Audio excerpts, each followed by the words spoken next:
Good afternoon, sir. My name is Jinky Alcaide, and I will discuss the Mendelian and Non-Mendelian Inheritance.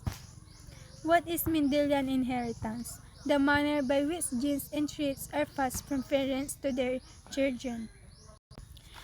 The modes of Mendelian inheritance are autosomal dominant, autosomal recessive, X-linked dominant, and X-linked recessive. Also known as classical or simple genetics, refer to patterns of inheritance that are characteristics of organisms that reproduce sexually. The Australian monks Gregor Mendel performed thousands of acrosses with garden feasts at his monastery during the middle of the 19th century. Mendel explained his result by describing two laws of inheritance that introduced the idea of dominant and recessive genes. We have Mendel's law of heredity. First is the law of segregation. Each inherited trait is defined by a gene pair. Parental genes are randomly separated to the sex cells so that sex cells contains only one gene of the pair. Offspring therefore inherit one genetic allele from each parent when sex cells unite in fertilization. Next is the law of independent assortment. Genes for different traits are sorted separately from one another so that the inheritance of one trait is not dependent on the inheritance of another. Third is the law of dominance.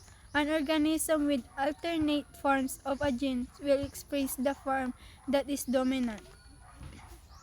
Next is what is non-mendelian inheritance. It's a general term that refers to any pattern of inheritance in which traits do not segregate in accordance with Mendel's law. Types of non-mendelian inheritance. First is codominance. It's believed to be a violation of the law of dominance. Codominance. When the allele for a particular trait are codominant, they are both expressed equally rather than a dominant allele taking complete control over a recessive allele. Next is incomplete dominance. It's referred to a circumstance in which the two copies of a gene for a particular trait or alleles combine so that neither dominates the other. This creates a new phenotype or set of observable characteristics caused by the interaction of genetics and environment. In short, in which neither gene is fully dominant and the result is a brand new trait. Third is polygenic inheritance, occur when one characteristic is controlled by two or more genes. Example of polygenic inherited is the height, skin color, eye color, and weight. Fourth is multiple alleles. May exist in a population level and different individuals in the population may different pairs of these alleles. Multiple allele example is ABO system of blood groups is controlled by their alleles, only two of which are present in individuals. Next is pleiotropy, occur when one gene influences two or more seemingly unrelated phenotypic traits. Pleiotropy can arise from several distinct but potentially overlapping mechanisms such as gene pleiotropy and development.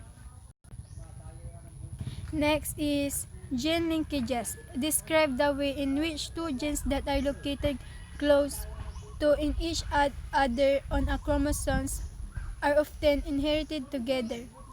Next is extranuclear inheritance. So the genes of nuclear chromosomes have a significance and role in the inheritance of almost all traits from generation to generation. They all together cannot be considered as the sole vesicles of inheritance. Next is, and that's all. Thank you.